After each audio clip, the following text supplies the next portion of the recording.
नमस्कार दोस्तों, स्वागत है आपका हमारे इस वीडियो में। आज मैं आपको बताऊंगा भगवान श्री कृष्ण के बारे में कुछ ऐसी घटनाएं जिनको बहुत कम ही लोग जानते हैं। तो आइए शुरू करते हैं। दोस्तों, भगवान श्री कृष्ण से जेल में बदली गई यशोदा पुत्री का नाम एकांशा था, जो आज विंध्यवासिनी नाम से पूजी जाती हैं। भगवान श्री कृष्ण ने ब्रज को मात्र 17 वर्षों में छोड़ दिया था। उसके बाद वो राधा रानी से केवल एक ही बार मिले थे और पूरा जीवन उनका संबंध सिर्फ आत्मा से रहा। दोस्तों, क्या आप जानते हैं श्री कृष्ण के अवतार का अंत एक बहेलिया के तीर से हुआ था, और वह बहेलिया कोई और नहीं बाली था। जब भगवान राम ने बाली को छिपकर मारा था तो भगवान राम ने यह कहा था कि अगले जन्म में मेरी मृत्यु तुम्हारे ही हाथों होगी, और भगवान राम ही अगले जन्म में श्री कृष्ण के रूप में अवतार लिए। और एक दिन वह पेड़ के नीचे विश्राम कर रहे थे, जिससे उस बहेलिया ने उनको पशु या पक्षी समझकर उन पर तीर चला दिया, और वह तीर उनके पैरों में जाकर लगा।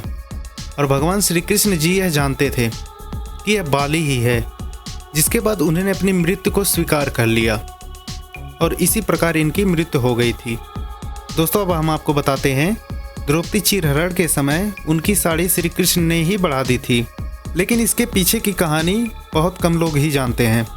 जब श्री कृष्ण ने शिशुपाल का वध अपने सुदर्शन चक्र से किया था, तब उनकी उंगली थोड़ी सी कट गई थी। तब उस समय द्रौपदी ने अपनी साड़ी का एक हिस्सा फाड़कर उनकी उंगली पर बांध दिया था। तब श्री कृष्ण ने उनसे कहा था कि द्रौपदी, तुम्हारे एक एक सूत का कर्ज मैं उतारूंगा। भगवान श्री कृष्ण विष्णु जी के 22वें अवतार थे, और धरती पर धर्म की स्थापना करने के लिए ही उन्होंने जन्म लिया था। हर कोई जानता है भगवान श्री कृष्ण ने सिर्फ राधा से ही प्रेम किया था, लेकिन फिर भी महाभारत, पुराणों या भागवत में कहीं भी राधा का जिक्र नहीं है।